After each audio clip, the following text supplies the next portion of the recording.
మంత్రివర్యులు, అదేవిధంగా మేయర్ గారికి, కార్పొరేటర్లకి, చైర్మన్లకి, మరి మీడియా మిత్రులకి, వేదిక కింద ఉన్నటువంటి కార్యకర్తలకి, అన్నదమ్ములకి, అక్క చెల్లెలకి, నాతోటి మిత్రులకి, ముఖ్యంగా పార్టీ యొక్క వెన్నుముక్క పార్టీ నాయకులకు, కార్యకర్తలందరికీ కూడా నా యొక్క హృదయపూర్వక నమస్కారాలు తెలియజేస్తూ, మరి ఇంతకుముందు పెద్దలు పొన్నమన్న గారు చెప్పారు, కృష్ణానగర్ నుండి ప్రగతి భవన్ 2 కిలోమీటర్లు.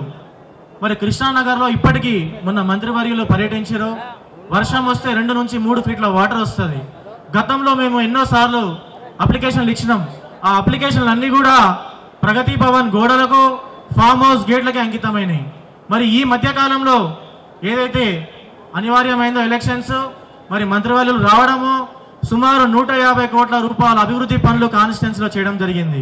మరి ఇలా చెప్పుకుంటూ పోతే ఇంతకుముందు ఏది కూడా మరి ఒక శాశ్వత పరిష్కారం అంటూ లేకుండా, మరి ఇంతకుముందు ఉన్న ఏదైతే మంత్రి ఉన్నాడో ఆయన కేవలము ఫోటోల మందమే రావడము, ఒక్కసారి కూడా డివిజన్లో అడుగుపెట్టకపోవడము, నియోజకవర్గం గురించి చూడకపోవడము, మరి జూబ్లీహిల్స్ నియోజకవర్గం చాలా కూడా ఇబ్బందుల పాలు పడింది. ఒకటి, జూబ్లీహిల్స్ నియోజకవర్గంలో వచ్చిరంటే కేవలం పోలీస్ కేసులు లేకపోతే బిల్డింగ్లు కూలగొట్టాలి. బీఆర్ఎస్ పార్టీ చేసినటువంటి అభివృద్ధి ఏదైనా ఉందంటే కేసులు పెట్టడమే, కేసులు పెట్టాలి, పబ్లిక్ని పరిశాన్ చేయాలి.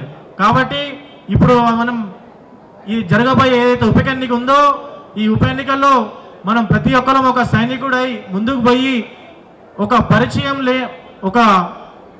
పరిచయం అవసరం లేనటువంటి నాయకుడు ఎవరైనా ఉన్నారంటే కాన్స్టిట్యున్సీలో మరి మన నవీన్ యాదవ్ గారు. కాబట్టి మనం అందరం కూడా ముక్త కంఠంతో ఒక్కొక్కరము ఒక సైనికుడై పనిచేసి రాబోయే ఎన్నికల్లో జూబ్లీహిల్స్ ఇది బీఆర్ఎస్ పార్టీకి బై ఎలక్షన్ కాదు, బై ఎలక్షన్ లాగా గుణపాఠం చెప్పాలని చెప్పేసి తెలియజేస్తూ, నాకు ఈ అవకాశం ఇచ్చిన పెద్దలందరికీ కూడా ధన్యవాదాలు తెలియజేస్తా ఉన్నాను. ఒక్కసారి జై కాంగ్రెస్.